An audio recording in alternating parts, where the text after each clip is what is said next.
Okay, so the femoral triangle is an anatomical landmark or region where we see a changeover from the pelvic area into the femoral or thigh region.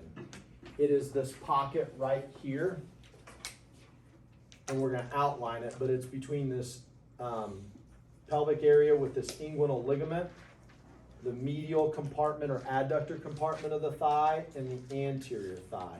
So let's talk about the borders, if you will, or the margins, if you will. So we have up here, we have a superior border or margin. We have a medial, and we're going to have a lateral border or margin. So the superior border is this thing called the inguinal ligament. This inguinal ligament runs from the anterior superior iliac spine down to the pubic tubercle. So I'm going to put this in here. This is a new structure for us. Runs from the anterior superior iliac spine to the pubic tubercle. Now we'll come back and talk more about the inguinal ligament throughout anatomy, but we also talk about it in the reproductive system, especially the female reproductive system in AMP2. Reason for that is the uterus is situated in the pelvis and it actually has 3 ligaments that attach to it. In the front, there are 2 ligaments that come off, and they go off the inguinal ligament to the uterus, and these are called the round ligaments on both sides. And then in the back, there's a ligament that comes straight off and goes straight to the sacrum, and it's called the sacral ligament, or the uterine sacral ligament.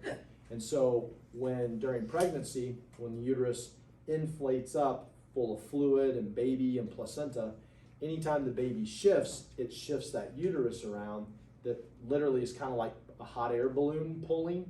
And so what it will do is these ligaments that come off the uterus to the pelvis, one to each inguinal ligament, which is part of the os coxa, and then one back to the sacrum, it can shift the pelvis around of moms. So, but anyways, this is inguinal ligament's an important landmark, and it's the superior margin or border or outline of the femoral triangle. The medial border, right here on the medial side towards the midline, is the lateral surface of the adductor longus. So we're going to say lateral side of adductor longus. That's our medial border. Then the lateral border is the medial side of the sartorius.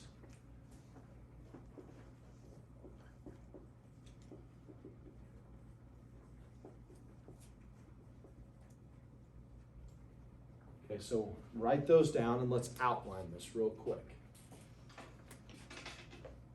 So our superior border or margin comes right down. Let's do that right here, adductor longus. So we're going to come from here up to there. So there's our superior border. Our medial border comes on the outside of the adductor longus, which is right there. And then the lateral border is on the medial side of the sartorius. And so now we have our femoral triangle that looks just like that. Okay. There are some important landmarks that we'll see. Okay. So we'll put in here above this, I'll put margins. Okay. Now from here, there's some other things we'll talk about. We have the floor of the femoral triangle. The floor has the iliopsoas muscle. So we'll say on the floor we have a lateral part of the floor, and that's the iliopsoas. And then the medial floor is made up of the pectineus muscle.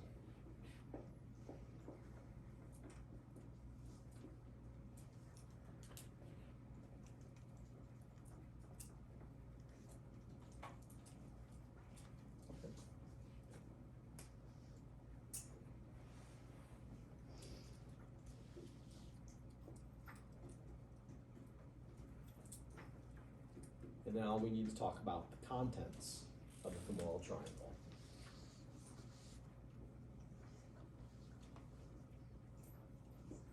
Okay, so if you remember back in chapter 1, we did abdominal pelvic cavity, right? So in the posterior abdominal pelvic cavity, we have this large artery that comes down, and this is called the abdominal aorta.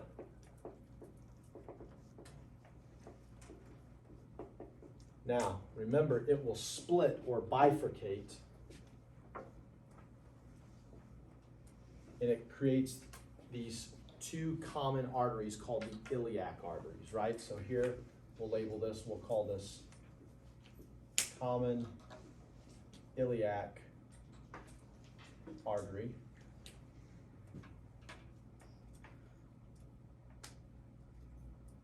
Okay.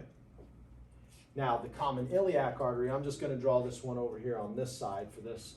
It has a branch that comes off like this, and then another branch that comes this way. This one right here is called the internal iliac artery. And remember, that internal iliac artery eventually gives rise to that whole nutrient artery that goes up through the ligamentum capitis into the fovea capitis and all that stuff, right? Now, this artery right here is the external iliac artery, and it continues on. Now, once it crosses underneath, it's going to cross underneath. Let me actually do a dashed line here. It's going to cross underneath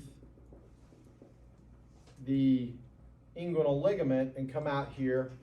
And that same artery that was the external iliac artery, once it goes underneath the inguinal ligament, it becomes the femoral artery.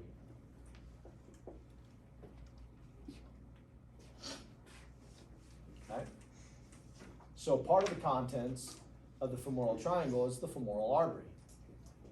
Now, running medial to it, I'm not going to draw the whole thing up because it'll get crowded. But right here next to it is this blue structure. This is going to be our femoral vein, right? Veins and arteries run together. What's the third structure that runs with veins and arteries? Remember the vein, artery, and nerve. Yeah. So here on the lateral side, nerves are usually, by the way, represented in, they look kind of yellowish and white. But we usually see them in yellow, but the yellow marker doesn't show up, so I'm going to use a green. And this nerve will branch like this.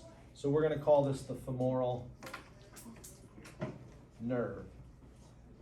Now, what's interesting is this femoral vein, artery, and nerve runs medial to lateral. So we can say, I'll put in here, so along here, we have the vein, artery, and nerve, just like that. So the contents of this triangle are the femoral